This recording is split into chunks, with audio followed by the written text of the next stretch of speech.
For every 7 pieces of silver that go into your purse, only, not seven, how did I say seven? Every 10 pieces of silver that go into your purse, I don't want to do this anymore.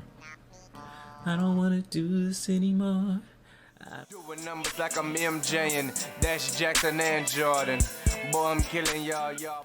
Good evening, tribe. My name is Darius Lester, aka your financial philosopher, and this is Mammoth Money Mindset.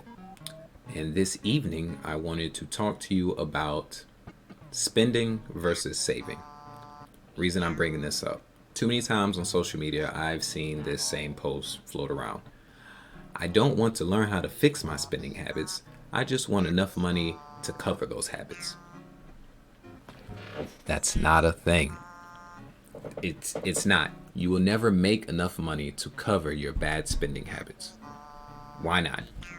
Because as the amount of money increases that you make, so will your spending habits. You may have a Toyota Corolla and you start making way more money, you're going to go get a Mercedes because you feel like you deserve it. Now, technically, you haven't made any more money because as your income increase, you increase your expenses. So you're still back, and you wonder why when you go from 20-year-old to 30-year-old, you still have a zero in your savings account, and maybe a little debt on your credit card. Case example, I have clients that make $35,000 a year, and I have clients that make $150,000 a year. Vastly different tax brackets, right?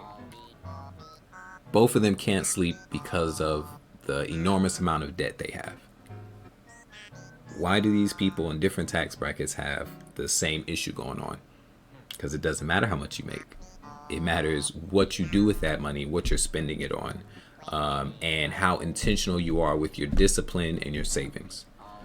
So there's a book titled The Richest Man in Babylon by George S. Clason, right? One of my favorite books. I'll recommend it to everybody.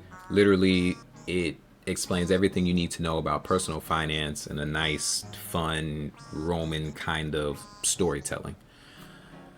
In the book, one of the first lessons they bring up is for every 10 pieces of silver that go into your purse, only remove 9. What does this mean? This means out of all the money that you make, you should at least, at the minimum, you should be saving 10% of that. So if you make $100, leave $10 in your wallet, and you go make another $100, leave another 10. Now you got $20 in your wallet, and you've spent 180. So let's say a more realistic way to break this down. Let's say you make $30,000 a year. That's about $2,500 a month. 10% of that would be $250, right? So you set up some kind of automatic system to take out $250 and put into some savings account that you don't have access to, so you're not tempted to pull that money back out. And you just let it auto do it. I promise you will get used to living without that pair of Jordans or that fancy restaurant once a month, right? Boom. You do that, you're used to living, you don't even notice the $250 being gone anymore. 10 years later, how much do you have in your savings account? That one that you never touched, the one way out here, you now have $30,000 in that account just 10 years later, right? Forbes says that the average savings amount for 30-year-olds is $11,250. But the median savings amount is $3,240. Why is that difference so fast? Because the average is most likely being super duper stretched because some rich people have millions and millions of dollars in their account, which is bringing up the average. But the median, is actually based off of the number of people. So it's a much better judge of financial character. So we're going to go with that 3,240. Well, if the average 30-year-old has $3,240 in a savings account, and you, who were being a good steward of your money and just putting $250 and balling out with the rest of it, that $250 a month now has you 10 times the average person your age. Just by just by using that 10%.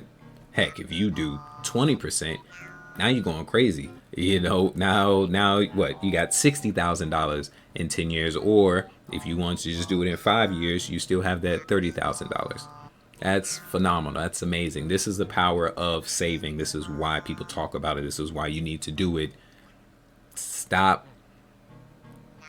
just trying to live carefree, which is making you care more because you don't have enough money. Besides that, something even higher level, right, than saving would be investing. So if you'll bear with me, I will change my screen. Okay, so this is Google, right? Boom, just typed in investment calculator. One of my favorites is on investor.gov. We'll go here. All right, so let's say, I don't know, let's say we start with $1,000. You know what? Let's say we start with 0, right? Everybody has 0. So every month we're taking that $250. For this example, let's say we had a child, right? Son, daughter, somebody is 0 years old. We're like, all right, I want to be able to give this person the world, when they move out of my house.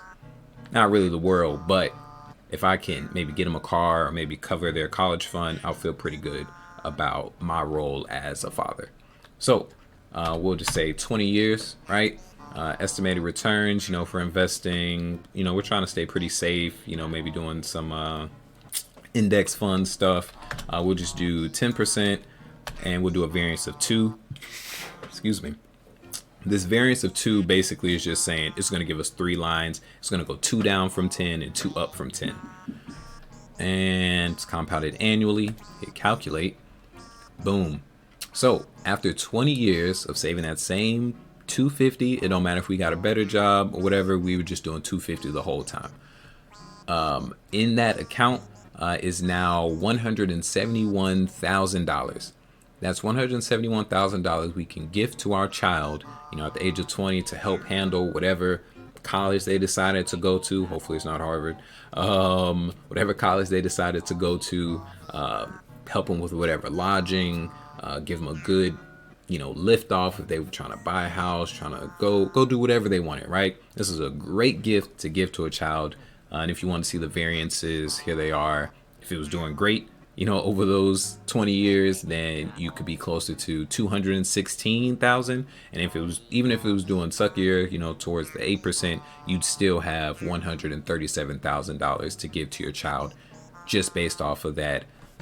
Setting up an auto payment to put $250, into like the S&P 500, which is an index fund on the stock market. So that's basically it. I'm trying to keep these videos shorter now, more concise. So that's my explanation, right? Saving way better than earning. Earning's cool, but it's only cool because it should enable you to save more. If you have any questions, please throw them in the comments. Don't forget to like, share, subscribe. Again, this is Darius Lester, your financial philosopher. This is also Mammoth Money Mindset. Thank you.